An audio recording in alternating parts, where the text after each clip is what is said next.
Hello there, everyone, and welcome back to the Disc Connected. I'm here with Ewan Cant, and you are in charge of, or I guess the specific title we should go with is Assistant Director to Acquisitions and Content Production. That was pretty close. I'm sure I messed that up somehow. Thank you for Yeah, that doing was this. close enough. Yeah, thank you for having me. I appreciate it. I've been eagerly awaiting this since I spoke to someone else that knew you, and I'm very, very excited to get to somebody that works on a lot of the behind the scenes stuff on Vinegar Syndrome. I've had Justin on a couple times, but uh, the discs are really where he's at, and Justin's kind of the face of everything lately. And I want to see how we get the meat ground down, basically. And it seems like you are the perfect person to do this, so I'm stoked. Can you share in a nutshell what you do at Vinegar Syndrome so that we can get a broad trajectory for the rest of this? Yeah, very simply, I work in acquiring titles for us and producing the bonus content. So all the making ofs, or not all the, but a lot of the making ofs and interviews and commentaries and all that kind of good stuff. All the stuff that I seem to appreciate the most. So first off, hmm thank you. I'm sure in your position, not a lot of people get the opportunity to tell you thank you. The work that you do makes up a lot of the joy in my life. So I just want to say thank you first. Well, as you can see from the shelves behind me, I'm as much curating my own Blu-ray shelf as I am others. So it's Exactly. yeah. Well, with your time at Vinegar Syndrome, are there some titles that you've worked on that you are most proud of so far? So I've been at Vinegar Syndrome for just over a year, so still hopefully the best work to come. But Right. yeah, I mean, if, just to pick out some highlights, I guess the first disc that I produced was the 1984 Santa slasher Don't Open Till Christmas. And that being shot in London, which is where I am, which is my hometown. I'm a big fan of location pieces and film locations, and so that was. If anyone has not checked out that disc, we had a lot of fun uh, doing a locations piece for that in London, and it was it was one of those opportunities. There was a lot of kind of fairly recognizable locations, so and they were all quite close together. So we had a Nice. fun day running around the back streets of Soho in central London, recreating shots and doing stupid, goofy skits. Um, you know, I actually we did we did a little skit. For those of you who haven't seen the film, there's a scene where the killer jumps out with this kind of cutthroat razor, and I actually borrowed a cutthroat razor off my barber. um, who was I should have given him credit for that, but yeah, so that's the kind of fun we have behind the scenes. So that That's was a really exciting. fun one. I also got to do a commentary for that with my good friend Amanda Reyes, and so that was really fun. Like I've only done, I think that was maybe my third commentary. Oh wow. I kind of only really sort of step into the commentary fray when there's something that I really feel kind of really passionate about and kind of like Right. well placed. I don't want to insert myself in something where I don't feel like I have like a particular perspective or passion for that film. So Right. so for that one we did a commentary, and there was just so much about that film. It was really troubled production, and was dragged out over a couple of years, and so there was lots of interesting people behind the scenes. So there was just so much. We almost, didn't have enough time.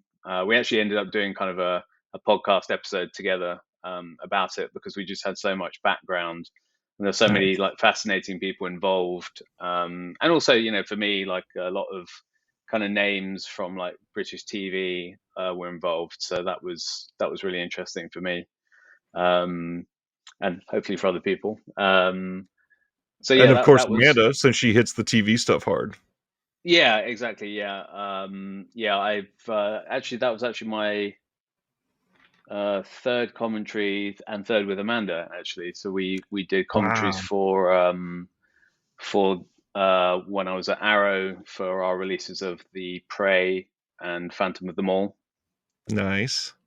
So yeah, Don't Open Till Christmas was like my maiden voyage with Vinegar Syndrome. So that's that looms pretty large. Yeah, and there's well, today we've I think it was today we unveiled the long-awaited Fatal Games Yep. Blu-ray. So that's still work in progress, but that's I mean, as that for me, that is kind of one of my ultimate slasher holy grails. I've been lucky enough to, or you know, to be involved in re-releasing a lot of my kind of slasher movie holy grails, and I think, yeah, and Fatal Games for me was a huge one, and I think for a lot of other people as well.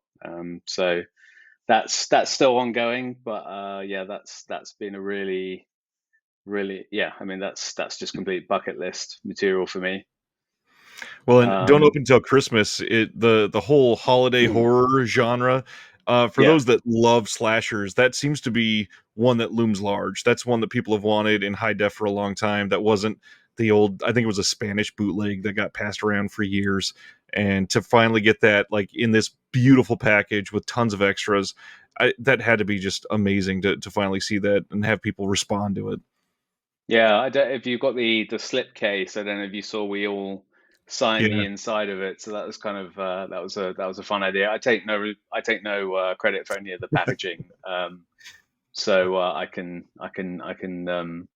say that without any vested interest, but I thought that was really fun. But yeah, I mean, I love holiday horror. I love Christmas slashers. I think I probably watch more horror. People do like 31 days of Halloween and stuff. I think I Yeah. probably watch way more horror around Christmas, just because it's always been that time when I've had Yeah. a bit more downtime, and just found myself able to kind of watch through like the stack of Blu-rays that I've got. So I always really associate Christmas with horror. I don't know Nice. what that says about me, but I'd say it's pretty normal, especially a yeah, lot of us. You're on holiday around then. That's the best time yeah, to sit up, yeah, put yeah, your feet up yeah. and relax with a triple feature or something. That's a lot of fun. Absolutely. Yeah. Why stop at three? So, well, that's true. Fatal Games is coming out. That's a big one, and we are putting this out right after the October titles were announced. Do you want to break Yep. down some of those? Yes, yeah. Yeah, I mean this won't be breaking news. I mean it is breaking news to you right now, Right. but it won't be when this goes out. But so I've been working on Mother's Day. So Amazing. that's the World UHD premiere, which for those who don't know, it's Charles Kaufman's 1980 trauma, kind of slightly, preempted. It's kind of like very early in the slasher wave. Was actually filming around the same time as Friday the 13th on the other side of the lake. Yep. So that's something that we delve into in the extras. Yeah, it was just one of those titles where sometimes you can really struggle to get people involved. I've had some releases where it's like trying to get blood from a stone to for whatever reason, whether there's Right.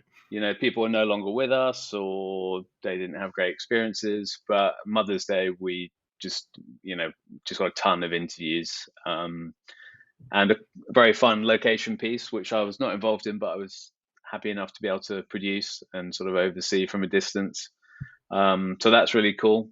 That's really It's a fun. wonderful movie, and if Yeah, somebody out there has never seen it, this is one of those that is like seminal film. You absolutely have to see Mother's Day. yeah, yeah, yeah. So yeah, so that's really exciting.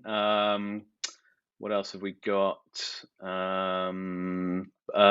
Another trauma title, Rabid Grannies, which is it's not it's well, it's the Blu-ray premiere of the kind of uncut version, because the Yes. film's had um, pretty checkered history in terms of its release.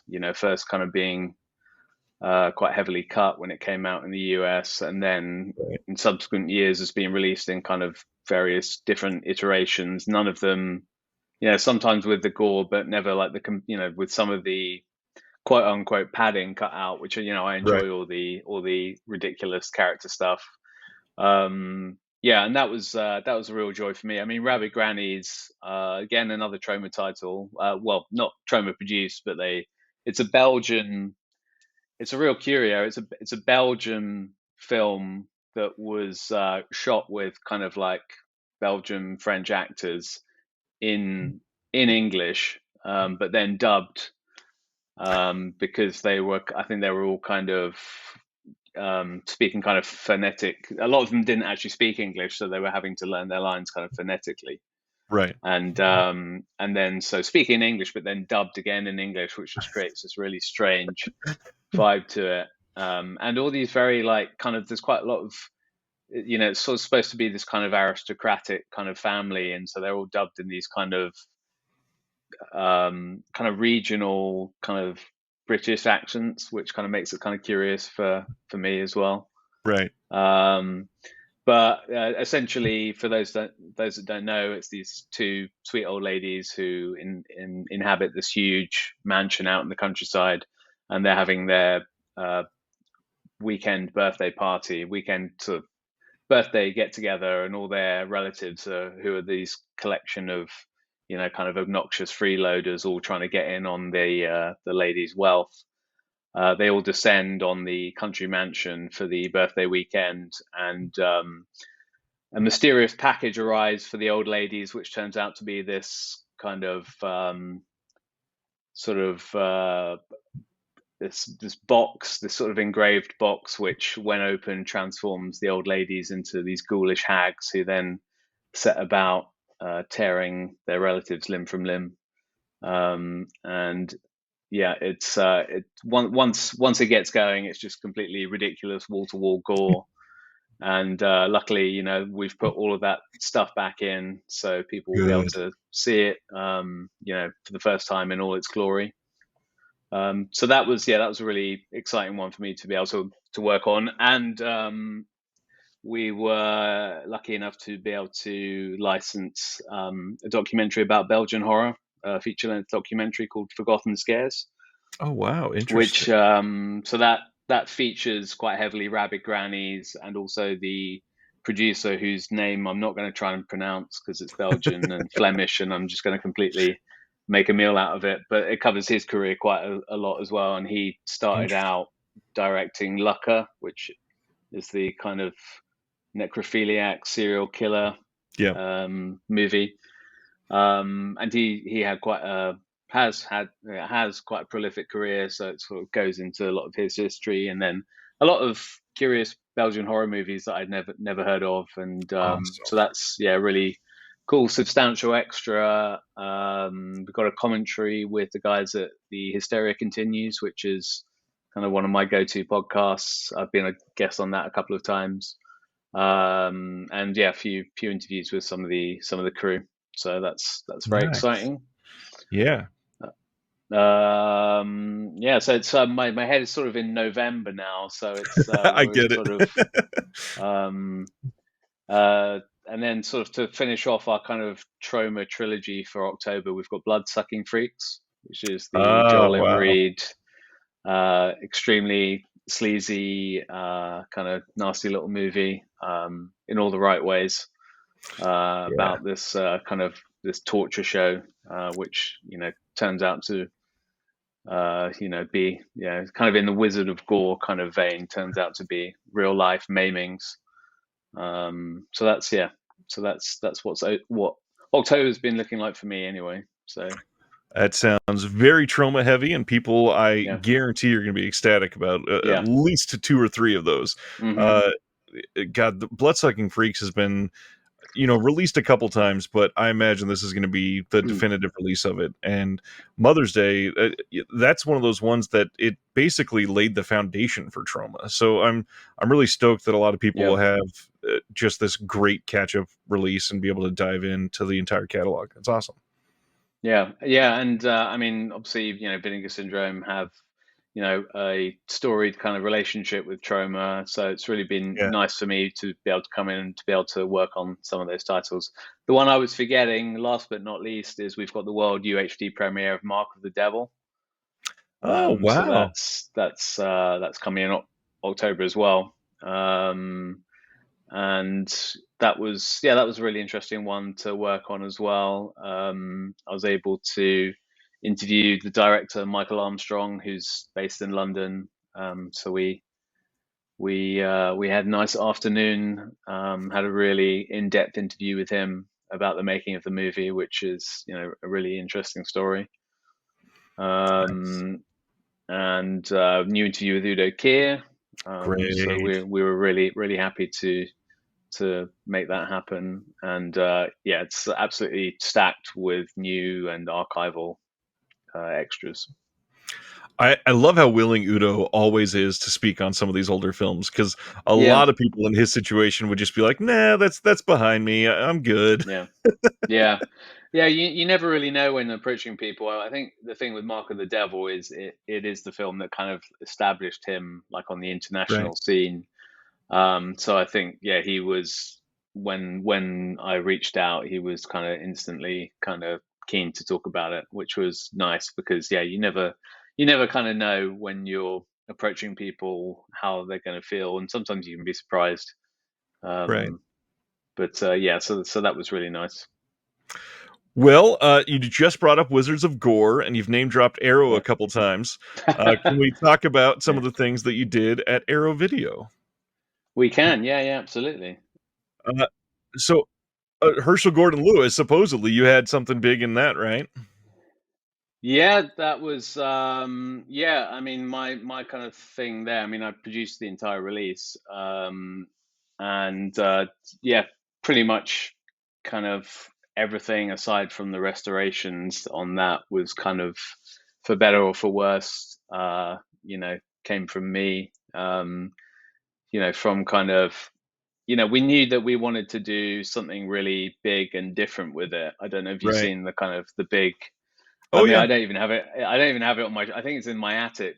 It's like it doesn't. I mean, it was the debate we were having when we put it together. Like, how are you gonna, how's it gonna fit on people's shelves? It's so big.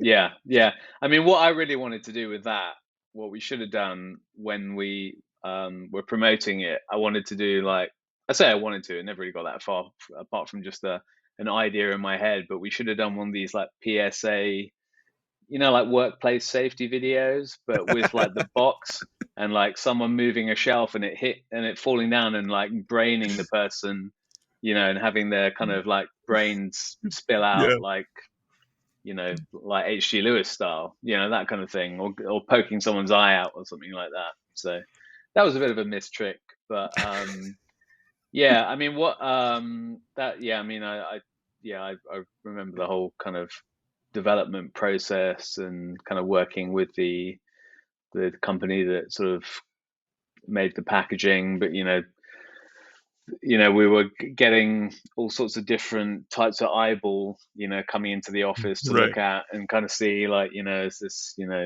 what see what the quality of these eyeballs were like, and I had a prototype one that was not the one we ended up using, but I had it on my desk that I used to enjoy spinning around over my head whenever a song I approved of came on the radio. It was my kind of trademark of spinning this eyeball around.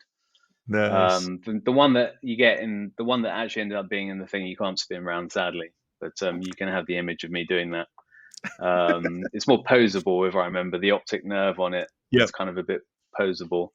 Um, and yeah, I guess I mean, I got really carried away with that one. We did like I sort of came up with the idea of I used to get these um, you get like kind of end of year annuals of like Yeah. comic books and things like that, like activity books, and I kind of wanted to create that, but with H.G. Lewis themed content. I don't kind of know why how I came up with that, but yeah, I mean, we had like I think we had like a Escape from the 2000 Maniacs kind of maze, Yep.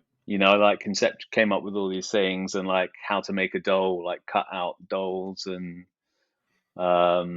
yeah, we had a lot of fun with that. There was the Um, cutout paper mask that you could do on the back of it. There was yeah, oh, yeah, yeah. Well, that was supposed to trigger people a bit because that was yep, actually the hard cover. So presumably, oh no, that was the back. Sorry, that was the back of the cereal box one. Yeah, that was it. yeah. Yeah, yeah. So we That did the huge box, and then we did the kind of the smaller but still limited edition like cereal box. And again, I sort of came up with that idea one day, and then got the artists to come up. Had the idea of Herschel digging into a big bowl of guts, and called it the Herschel Gordon Lewis feast, I guess. Yeah, yeah. So that was a lot of fun. what was Herschel big for you growing up, or was this something that you discovered as an adult and really just put all that passion into the box? Because again, not a lot of people would get the opportunity to design not one but two massive releases for something like this, and Yeah. they're both kind of legends in like the modern Blu-ray scene because they're so incredible. Like they're two of the best all together packages ever made.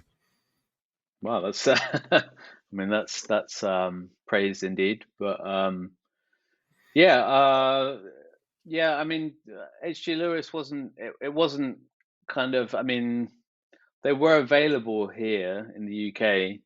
Some of the kind of key ones, but Right.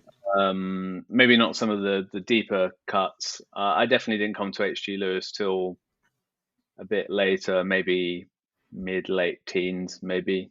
I was a horror watching veteran by that point, but yeah, I think like I started kind of with the hits, like 2000 Maniacs, Yeah. Wizard of Gore, that kind of stuff. I think I picked up on DVD probably, yeah, probably towards my late teens, I think. So they weren't kind of my go-tos, but I definitely developed an appreciation for them. Um, and then certainly when you're working on something like that, you really like throw yourself mentally into the whole world. Oh yeah. And I even kind of have a soft spot for like Taste of Blood, like his 2 hour vampire slash kind of indoor golfing opus. um I kind of you kind of come to appreciate some of the kind of the deliberate kind of soporific pacing of some of Right. these things in a way. It's sort of, and the kind of, if I'm remembering correctly, the kind of little musical theme that kind of plays over and over, that kind of sort of lulls you into a bit of a trance, which is Definitely. not an unpleasant trance. Ah, H.G. Lewis. I mean, Yeah. I came to him even later than you, but the box set itself, it was the first time that I saw probably half the titles. And I'm just curious from a producing standpoint, do you think about as you're approaching this that like an entire generation is going to have their feeling towards this fundamental character in horror shaped by you, and not to make that feel like a whole lot of pressure. I'm just curious, when you're doing that, do you feel that sort of like, I really hope the world gets this and I can help somebody discover when they're 17 like I did HG Lewis? Mm. Um, I don't. I mean, I don't think I've thought about it quite that in depth. I mean, definitely when one of the things that that really gets me excited is kind of bringing something to like Blu-ray or even UHD, um, that's kind of been AWOL since VHS, and being able to kind of be in that position where you're kind of for the first time kind of telling the story of that movie. Definitely then, like I'm thinking in terms of we're sort of able to kind of be a part of like that film's legacy. I Right. remember, for the Prey, which we released at Arrow, I remember pre-working on it. The Wikipedia being like a couple of lines, and then Yeah. coming back to it kind of a couple of years after we did the release, and it had like ballooned to this like massive, not maybe not massive, but and all the references were like stuff to do with the release and things. And that was, yeah, that's Yeah. very gratifying to be able to um have a small part in the legacy of a film, that you admire and love. So I've not really thought about it in terms of, yeah, I mean, I do think in terms of this is, we're sort of creating the opportunity for people to discover these films again, for sure. Um, yeah. So That release of the Prey was really well done, and I kind of a moment of interesting coincidence, I guess, is I was at Texas Frightmare weekend. I think it was 2019 that they did the interviews, and they had the big Arrow Q&A that ended up on the disc on that one, and yeah, it was so neat to see so many people walk by, have no clue what this film was, and then later that year go, oh my god, this has come out, now I get to discover this and see these people that I walked by. It was just such a great time, that the seeing the actors get their due and get something that had literally been forgotten about for decades. It was just wonderful to see from afar. yeah. That was. I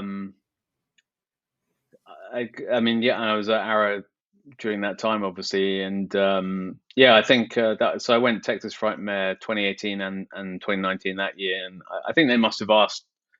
Arrow was sponsoring. I think they must have asked, what kind of restoration we could kind of premiere there, and Right.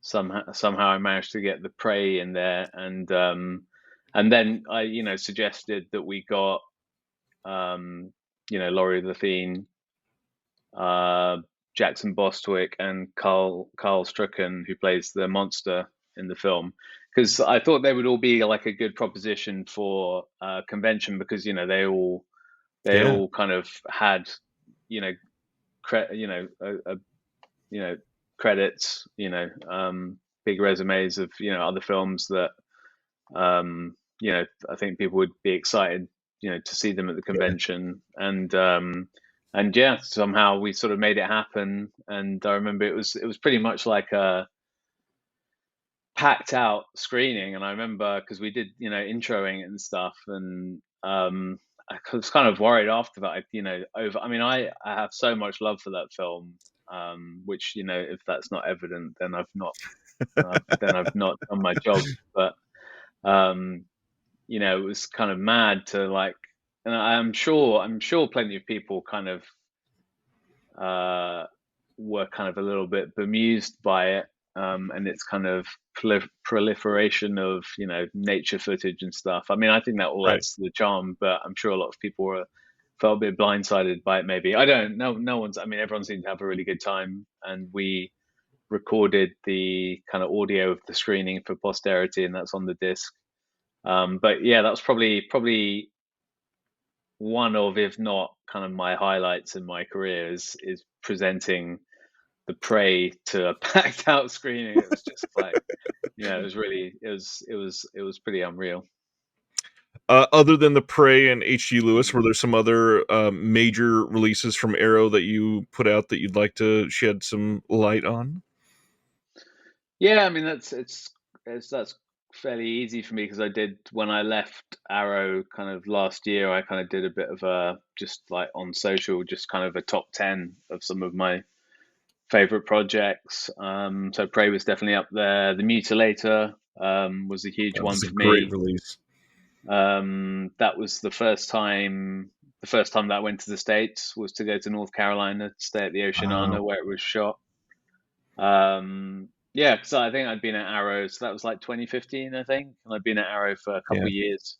And we that was maybe my second acquisition. So again, that was quite a special Oh. one for me, that I was able to, because I'd been waiting for that Blu-ray to come out for years. Yeah.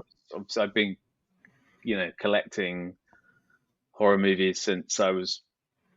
I mean, I remember, yeah, probably about 7 or 8, kind of, sort of fairly properly, and that was one that I, before getting into boot into distribution, it was one that I was checking up on, see when it was, what was when I started kind of getting more into like deeper dive slasher movie fare, and was kind of like wondering when it was going. I was following conversations online about when it was going to come out, and then eventually I was in a position where I was like, oh, I can actually make this happen, and Right.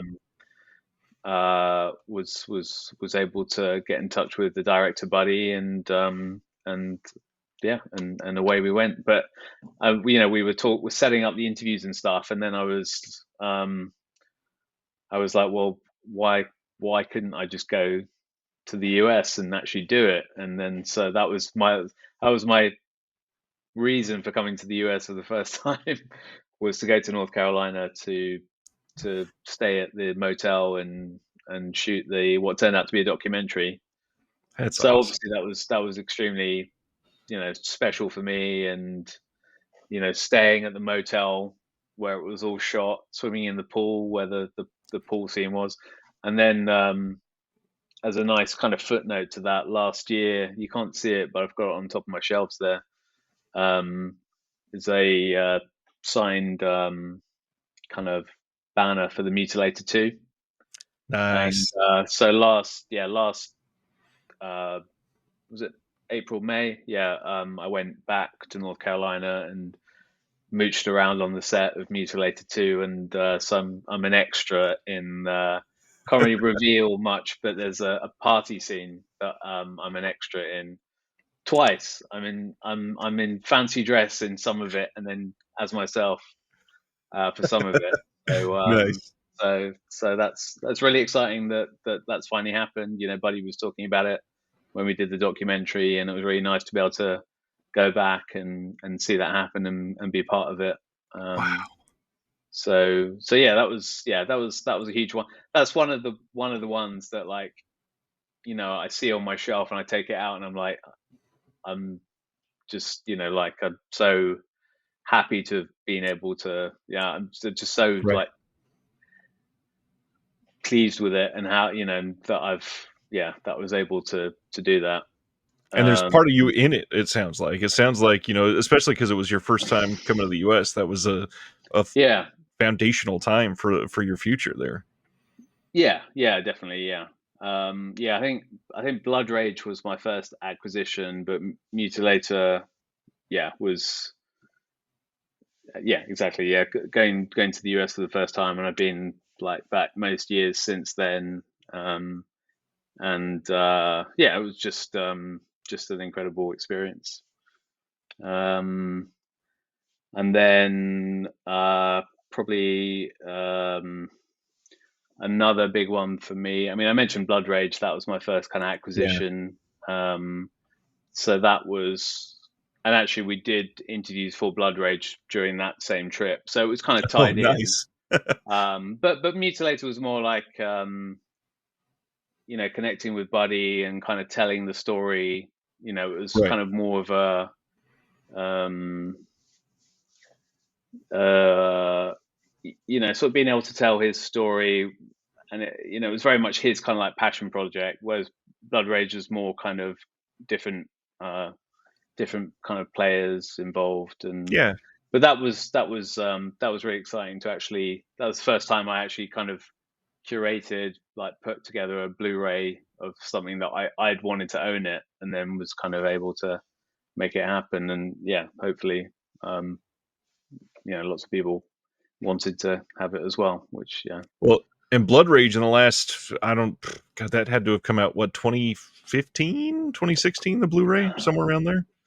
That's a pretty old one at this point. Yeah, 2015, I think it was. Yeah, I think you're right. So in the last 8 to 10 years, I'd easily say that's one of the more like the classic quote classic horror films that has come out that's kind of permeated the zeitgeist way more than it used to be. Like it was played on The Last Drive-In with Joe Bob Briggs, and so many people from that, but also from this Blu-ray release, have discovered this film for the first time, and now there's every year you hear cranberry sauce jokes on Thanksgiving, and people sharing Yeah, this in November as a must watch every single time.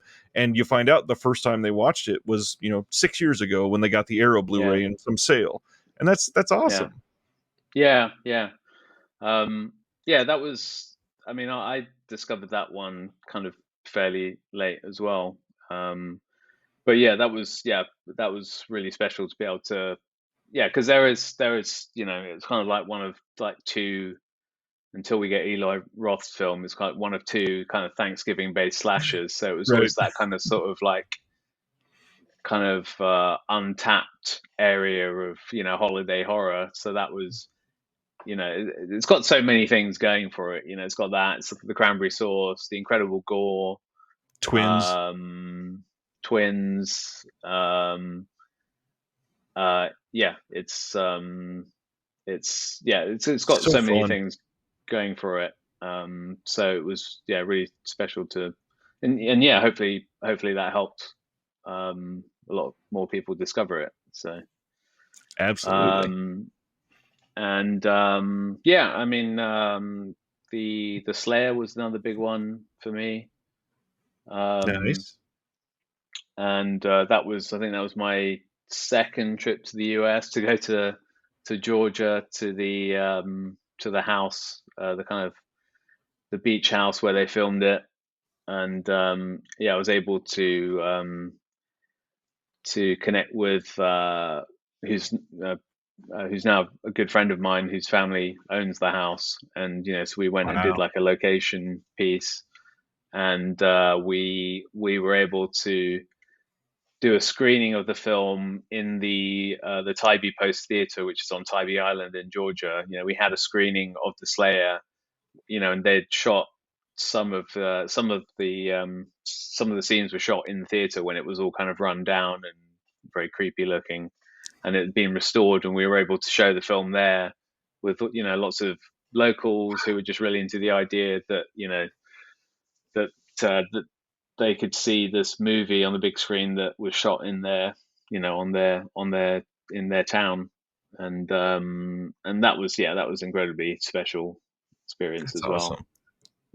And that was one that I had the VHS off when I was pretty young, and it was kind of one of my go-tos. So that was really special to be able to work on as well.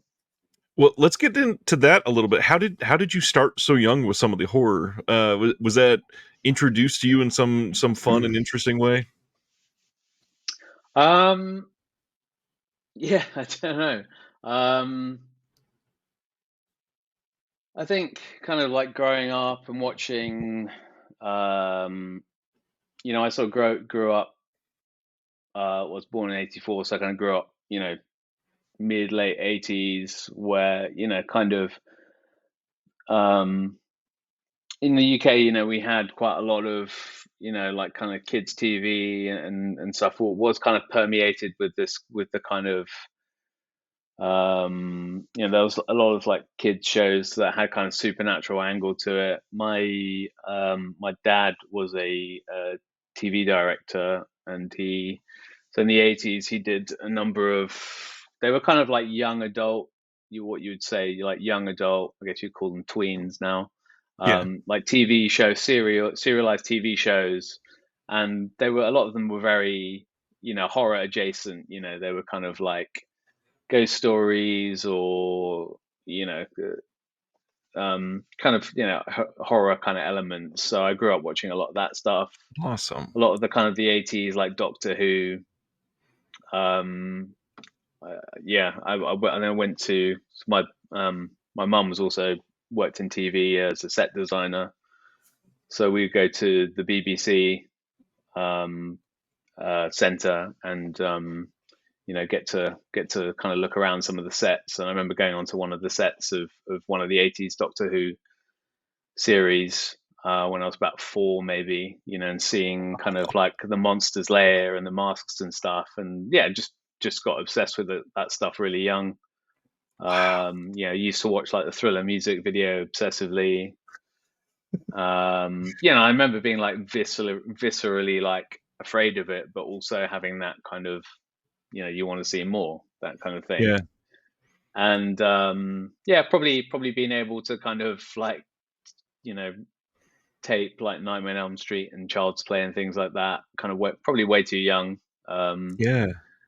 but being able to do that, and then I think from a pretty early age, just like starting to collect videotapes, and then DVD, and then Blu-ray, and then here we are.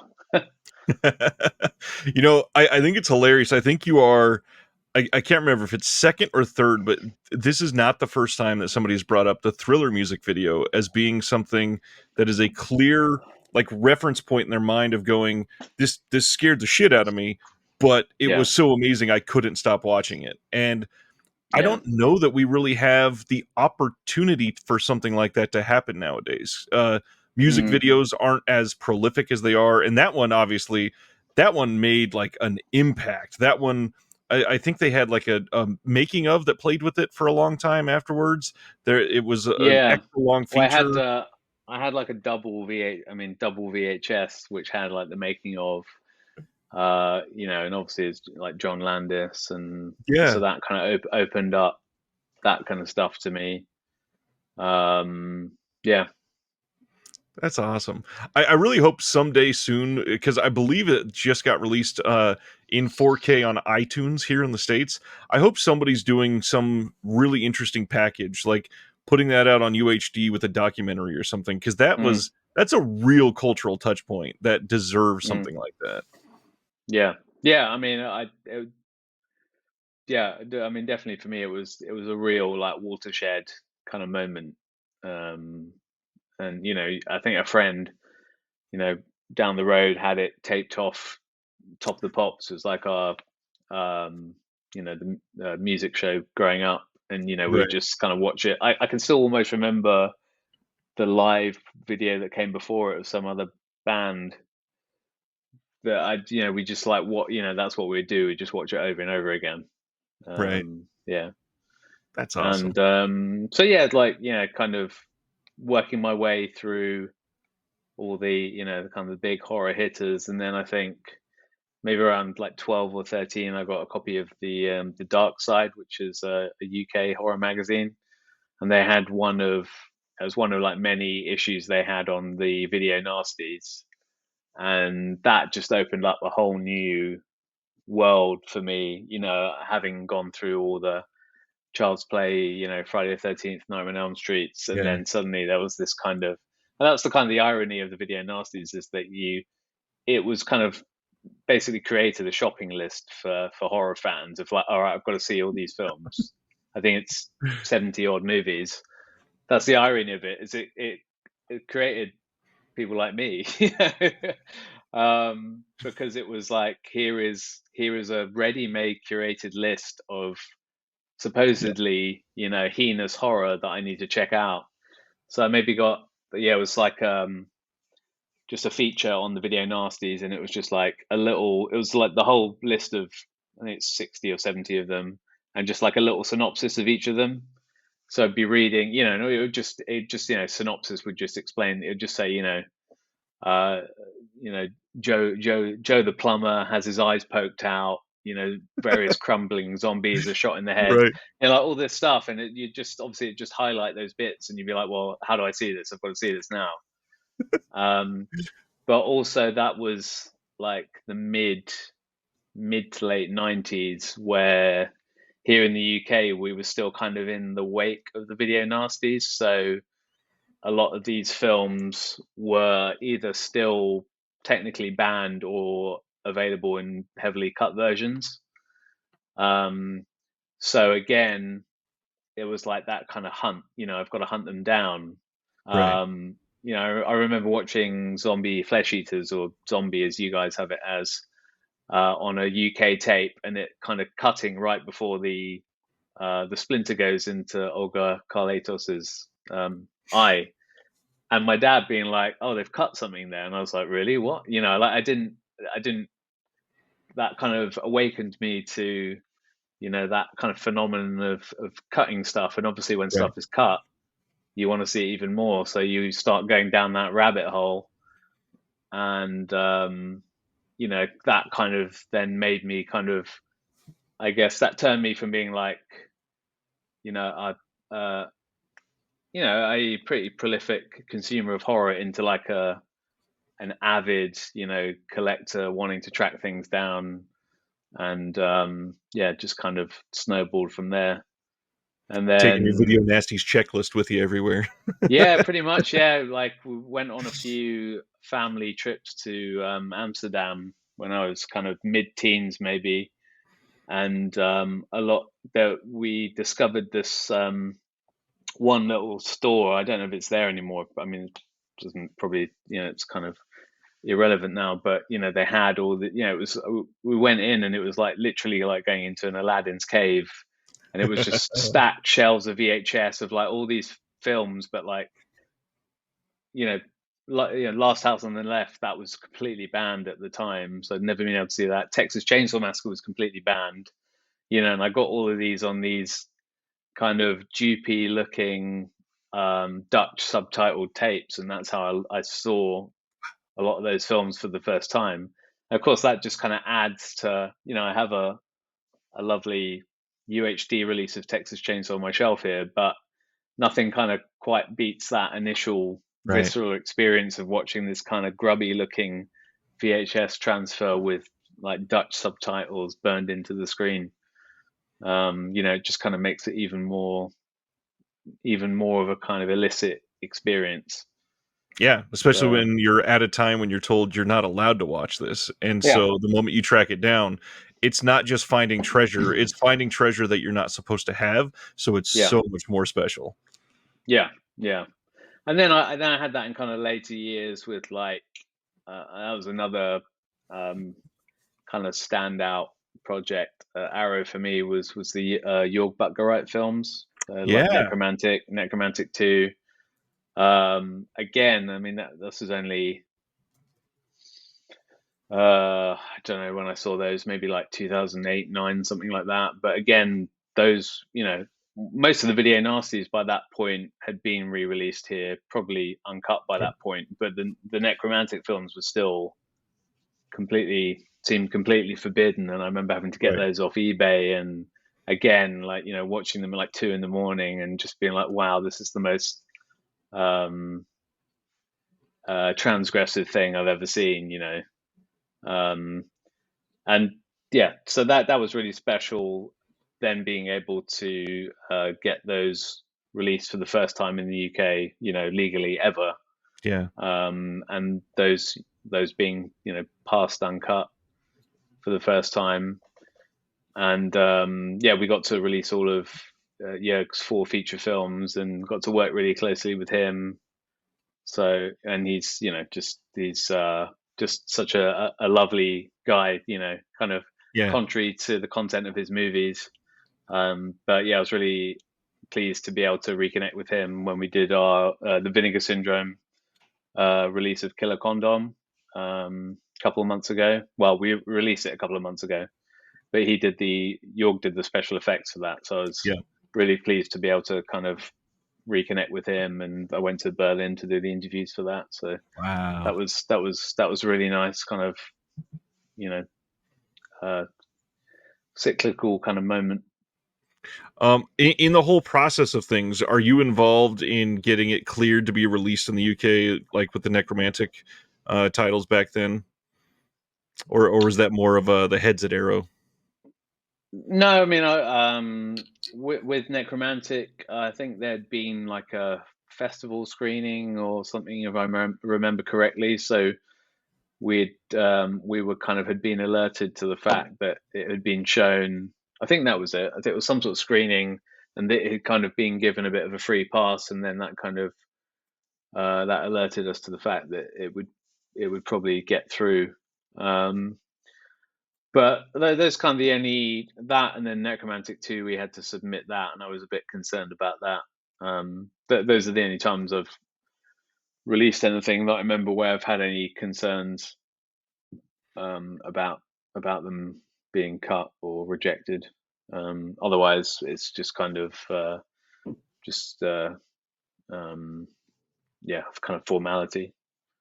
It's nice to see like 88 Films is still getting some of the ones that had been long cut. They're getting some of those finally uncut and approved now, but Mm. it seems like there's still this underlying phobia behind a handful of aren't there still like 10 or 15 films that are still either have to be cut or been banned, something like that. I don't remember the entire list, but there's still some for sure.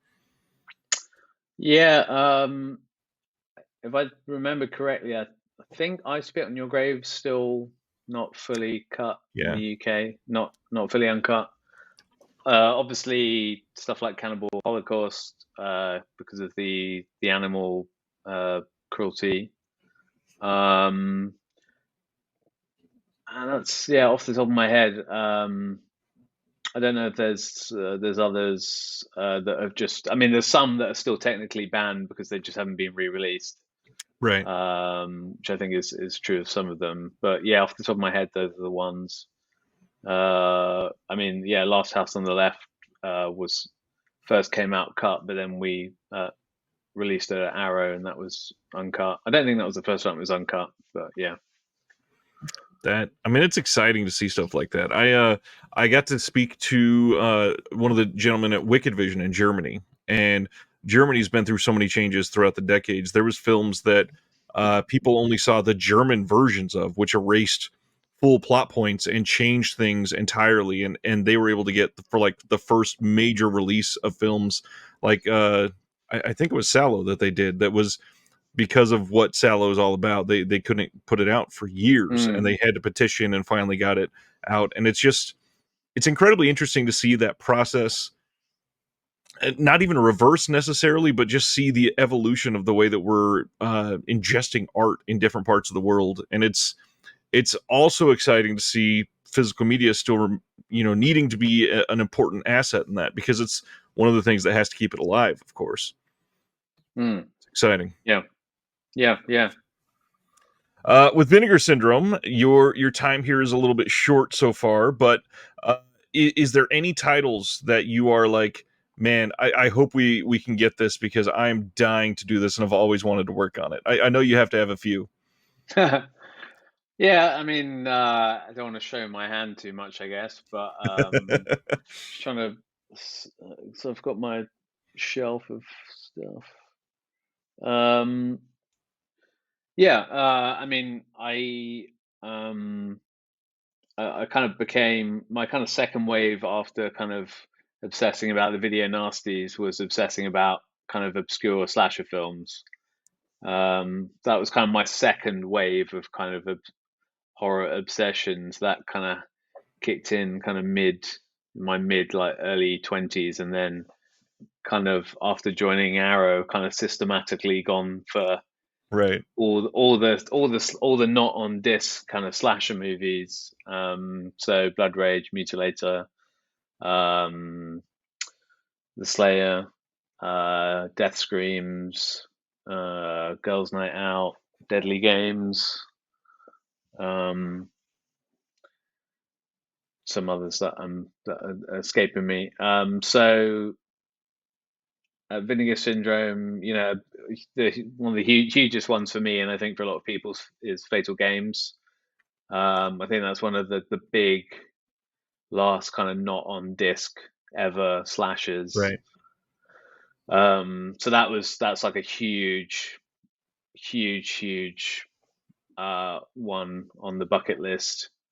Um, and then yeah, I mean, I guess some of the last kind of great not on disc shot on film slashers for me would probably be, I say great, like fun, very Right. entertaining, would be like Iced.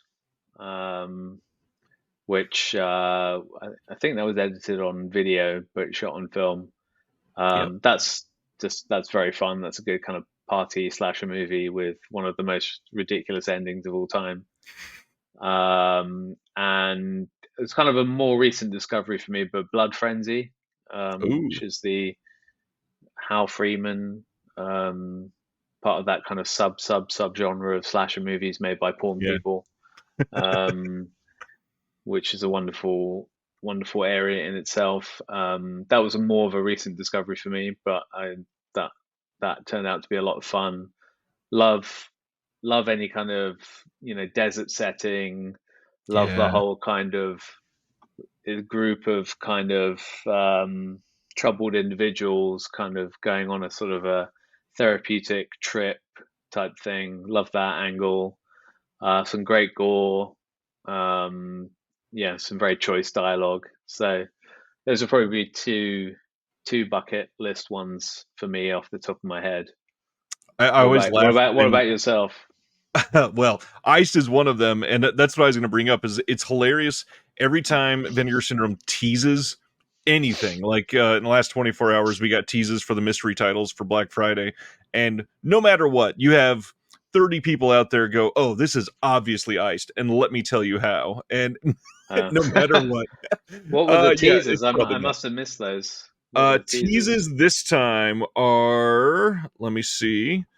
Uh, in two different places, they say two more titles which we're not going to tell you about, perhaps the craziest of the bunch, the surprise titles, one of which will mark the UHD debut of a major work by one of genre cinema's greatest auteurs, and the other is a criminally underseen gem of early 80s horror. We can basically guarantee that you're not going to be disappointed. That was the first tease. And then the second Mhm. one, we often save the weirdest and wildest and most unexpected films as surprises, and this upcoming duo will be no different, including the World 4K UHD debut of a slimy epic from one of the greatest genre filmmakers to ever live, along with another never on disc treasure that will surely satiate those craving squirm inducing carnage. Interesting. And somebody out there has already guessed ice based on those. Yeah, I don't know if I would have got iced from either of those, but yeah, you've got to keep our fingers crossed. I mean, uh, the amount of times I've been asked about Fatal Games over the years, Right. and especially kind of in the last year, I still had people asking me, and obviously I've had to just sort of say something non-committal, even though I knew it was coming. Right. So That's awesome. yeah. I'm glad that you get to see something like that come to fruition, and it's something that has to be gratifying. After 800 people have asked, you can finally go, okay, now you can shut up until they come up to the next one they're obsessing over. Yeah, well, that's the thing, isn't it? Then it's sort of what's the next one, but yeah, I think I've had a couple of people message me today already, about Fatal Games, saying that this you must have had something to do with this, and I'm like, well, yeah. So um, it's as much for my shelf as it is for everyone else's. So Right. Well, I mean that's a good thing probably to end this on. Obviously, you got physical media in the back, and you work on a lot of it. But are there other titles from other labels that you collect fairly regularly, or are you somebody that buys all the time? yeah, I do. I've had to kind of curb it recently a bit, just because I'm sort of running out of space. Aren't we all? Um, but I'm just glancing at my nearest shelf. I mean, I actually I was very happy with this is a big rogue choice for me, but I was very happy with this. You can see Ooh, that. yeah. Just and then improbably, it's the kind of thing I would have loved to put together. In improbably lavish edition of a shot on video Australian slasher, um, which I've only, and actually I did have to buy an Australian DVD a while back, um, but I just have to applaud the bonkersness of this package. I've never thought I would live to see the day that Houseboat Horror would get this kind of deluxe, rigid box release and a little badge somewhere that says banned in Queensland. Um, And people all yeah, and over the world clamoring to get their hands on it. That's the big thing. yeah, yeah, yeah. But yeah, no, I mentioned the Texas Chainsaw UHD. I've got most of the kind of more recent second sight special editions. Still keep up with. I mean, I buy pretty much all the labels. I still keep up with Arrow's stuff. They're still putting out great stuff.